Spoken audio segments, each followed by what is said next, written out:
Okay, nasa ating baka tama sige para ma-congratulate din natin na paring Carlo ang mga miyembro po ng Philippine National Police nakasama rin po sa talagang kahit hindi ho sila pili nila nagtraslasyon na rin sila sa tindi po ng kanila naging trabaho na nakalipas na Nazareno 2026 si Major Hazel Asido, spokesperson po ng NCRPO. Major, good morning po sa inyo. Magandang umaga po, Sir Orly, at Mhm. sa ating mga taga-subaybay. Good morning po. Sana po hindi pa huli pagbati ko ng congratulations sa mga tauhan po ninyo ng NCRPO sa pagpapanatili po ng kaayusan, although talagang malaking hamon yung nangyari pong traslasyon ng Nazareno 2026. Major, ano po? Maraming salamat po sa inyong pagtanaw ng aming ginawang trabaho. Yes po, marami po talaga tayong marami naman pong tumulong sa atin. Marami po tayong mga agencies na katulong na mag-secure sa ating mga deboto nung traslasyon. Yun nga lang mo talagang physically draining para sa lahat, lalo na sa mga deboto at sa lahat po na nagpunta dyan dahil nga inabot ng more than 30 hours yung ating procession Mhm. kahapon. Anong report ng mga tauhan po ninyo at maaring ito ho yata isa sa mga mahaba-habang naging experience nila sa traslasyon na kinaya naman ba ng mga polis na nakadestino ho dun sa traslasyon, Major?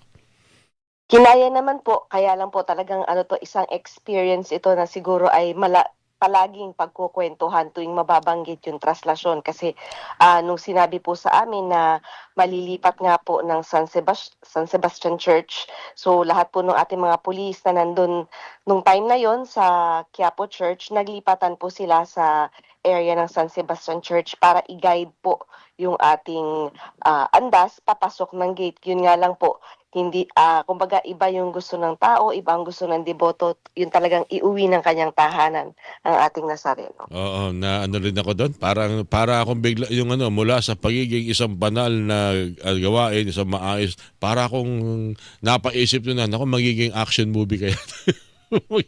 Magiging action kaya to. Anyway, nirespeto naman ng kagustuhan siguro ng mga tao. Pero ano yun, naging malaking hamon kung paano ko kontrolin ng PNP po yung nung pangyayaring yun, ano po, Major? Yun nga po, kagaya mayroon nga po tayong mga pulis ihos na nandun. So kung ano na lamang po yung kung ano po yung kagustuhan ng tao. Although Mm. ang instruction nga po is doon na lang ipasok. Kaya lang nung wala na rin po kami nagawa na overpower po yung ating mga pulis na nandun. Nahawi lamang po kami. So ang ginawa na lamang po namin is i-secure kung yung ating mga kababayan na dumadaan pa rin po kumbaga po yung kanilang gusto na dalhin pa rin po ng Quiapo Church. So, Mm.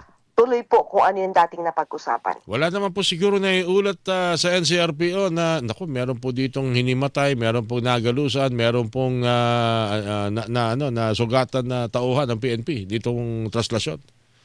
Meron po tayo, may ilang pulis po tayo na binigyan ng Meron medical po. assistance. Mm. Wala naman po critical or life-threatening na kaso. Ano ho kayong dahilan na bakit binigyan sila ng medical attention?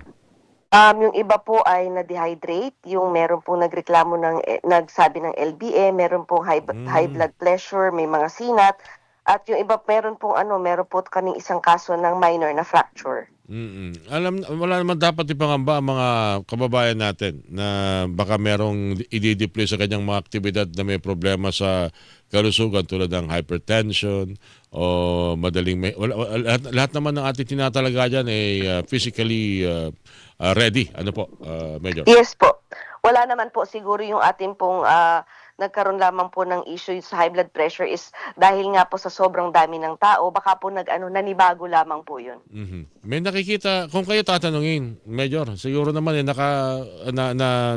natipo nyo na, nakuha na ho siguro ng PNP, NCRPO ang lahat ng mga impormasyon o report, ang mga after operation report, kaugnay po ng naging performance ng PNP dito po sa traslasyon o Nazareno 2026. May pinag-uusapan pa dyan na kung sakaling hihinga ng suggestion ng PNP, itong pwedeng tingnan para po sa susunod na traslasyon. May mga ganun ba na pag-uusapan na Major Asilo? Magkakaroon po kami ng parang critic session regarding po sa kung ano ang aming ginawang tama at ano mga pwede pa naming improve. At Mm. ito po yung ilalatag namin din po sa simbahan para sa next time na magkaroon po tayo ng translasyon. Yung po mga suggestions at yung mga kumbaga po ways forward, mga pwede nating i-improve ay gawin po natin para naman po hindi na maging although successful naman po, kaya lang syempre nakikita po natin na yung pong paghaba ng prosesyon ay nagko-cause din po ng maraming medical emergencies at Mm. syempre yung safety po ng ating mga deboto ang iniisip po natin. So as much as possible po gusto natin ng mas maigsing oras na maipapasok yung andas para na rin po sa kaligtasan ng lahat. Kasi kaya ako natanong yan, pinag-uusapan ngayon yung maaring gawing pagbabago sa translasyon like yung ruta, iibahin, yung itsura ng andas ay iibahin, pati na rin yung mga pwedeng gawin na para mahikayat na pumunta na lamang sa ganitong lugar o ganitong celebration at hindi na makisiksikan sa translasyon, baka yung pag-uusapan din. Kaya siguro ang PNP meron din kayo nakikita na pwedeng paraan para maging madali, ligtas at maayos ang translasyon na Major. Ano po? Yes po, isa po siguro dito ngayon yung sinasabi nila yung design ng ating andas, baka po pwedeng ibahin, baka may iba pang design or may ibang pwedeng gawin na mas magiging mabilis po para sa lahat. At saka syempre yung ruta nga po, kasi yung ruta na dinaanan natin is, although ito yung talagang ruta ng ating Original. posisyon, Mm. baka po pwedeng gawin sigurong iba na yung ruta natin, yung mas maigsi at mas malalaking daan, yung daanan natin para po mas maging maayos po para sa lahat. Nakita ko kasi yung pumasok sa karser yata yun. Malit kasi yung karser eh. Parang pagdaan ng andas, siksikan lahat, pati mga pulis naiipit. Dahil na mukhang napakaraming sumalubong at napakarami rin mga andudoon na nag-aabang na dumaan ng karser yung translasyon, Major. Opo, yung po mga maliliit na daan, meron pong isang, hindi ko na lang po maalala, sa may parang construction area po sa gilid, nasira na po yung kanilang parang pakod dahil po sa dami nga po ng taong dumagsa. Alright. Anyway, Major, sana maging, hindi naman masamang pinag-uusapan po ito ngayon at para na rin po sa, hindi na kasi ito sa maayos na seguridad, maging sa mga nasa tauhan ng Quiapo Church, kundi sa lahat na rin po ito siguro na maaring usapan po ng pagbabago para po sa mga deboto ng translasyon na Major. Tama binabagit siguro ninyo. So after itong mga pagpupulong na ito, yung po siguro inyong mga pwedeng i-suggest, ano po, tama yung pagbabago ng andas at saka yung ruta. Yes po, kasama po yan sa mga pag-uusapan natin bali po sa Monday po magkakaroon po ng critic session kasama po lahat po ng mga agencies na nakisali po at nag-participate po dito sa translasyon. Okay. Anyway, balik sa mas marami ring mga trabaho pa pala kayo ng PNP. Kaya good luck po, Major Hazel Asilo, sa inyo po binigay ng pagkakataon. So ulitin po, ma'am. Thank you po.